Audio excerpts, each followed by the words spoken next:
Reden wir über Donald Trump. Zugeschaltet ist mir nun Ralf C. Freund, Sprecher der Republicans Abroad in Deutschland. Guten Morgen, Herr Freund. Guten Morgen.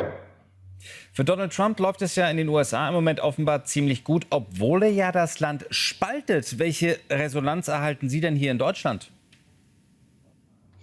Also diese juristischen Feinheiten, ob er denn jetzt juristisch belangt werden kann aufgrund seiner Position als Präsident oder Ex-Präsident, wird hier nicht so richtig wahrgenommen. Man weiß, dass er mit einer Pornodarstellerin wohl Sex hatte, man weiß, dass er das vertuschen wollte, man weiß, dass er zum Sturm aufs Kapitol aufgerufen hat oder es zumindest befeuert hat.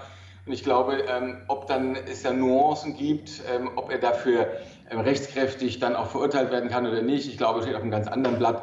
Da gibt es keine großen Resonanzen. Also ich glaube, dass die Beobachter haben ihre Meinung gemacht im Rahmen des Urteils. Und die Urteilsverkündung wird ja wahrscheinlich dennoch am 11. Juli stattfinden. Aber sehen Sie denn tatsächlich auch, dass Donald Trump hier bei uns zumindest falsch dargestellt wird? Er wird in seiner Personalität, wird er, glaube ich, richtig dargestellt. Er wird nicht richtig dargestellt in seinen politischen Zielen. Die gehen hier leider völlig unter.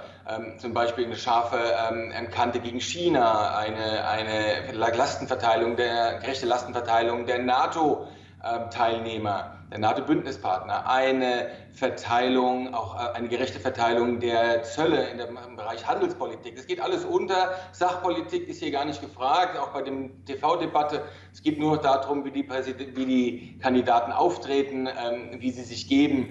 Das Formale ist mehr entscheidend diesmal und bedauerlicherweise nicht die Sachpolitik.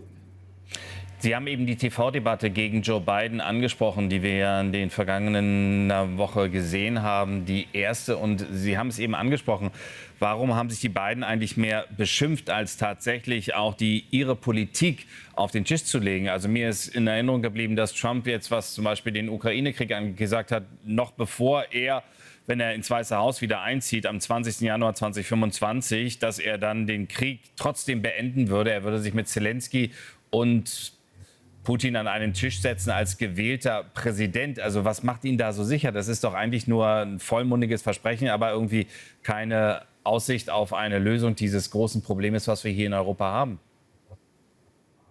Ganz recht. Also wer Trump wählt, bekommt eben nicht zwingend US-republikanische Politik. Wer Trump wählt, bekommt Donald Trump.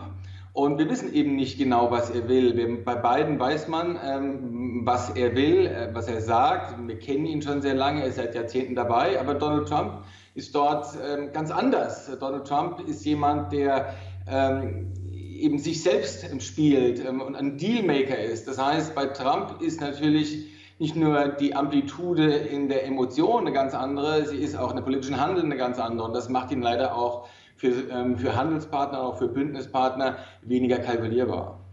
Aber die Republikaner haben auch andere Politiker, die erfolgreich sind, die genauso irgendwie für die Republikaner antreten könnten. Junge Senatoren, da ist doch die Auswahl auch gut. Warum traut sich keiner, gegen ihn anzutreten? Ist die Angst wirklich tatsächlich bei den Republikanern so groß, sich mit dem Trump-Clan anzulegen? Also es sind ja viele angetreten in den Vorwahlen, aber Sie dürfen nicht vergessen, die Popularität und die Bekanntheitsgrade ist natürlich eine ganz andere. Und die Stärke von Trump ist es, dass er eben eine Wählerbasis anspricht, die früher apolitisch war, die sich für Politik nicht interessiert hat.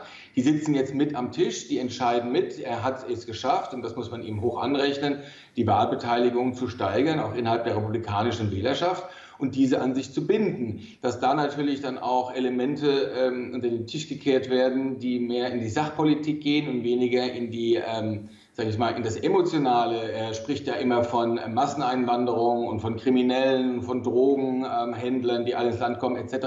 Das heißt, die ganze Debatte um die illegale Immigration, die ja durchaus sachgerecht ist, kriegt eine vollkommen emotionale Note und gar keine inhaltliche mehr. Und das ist eben das, was er kann. Er vermag eben, diese Wählerbasis zu binden, und damit hat er seine Mitkonkurrenten im Vorwahlkampf alle ausgestochen.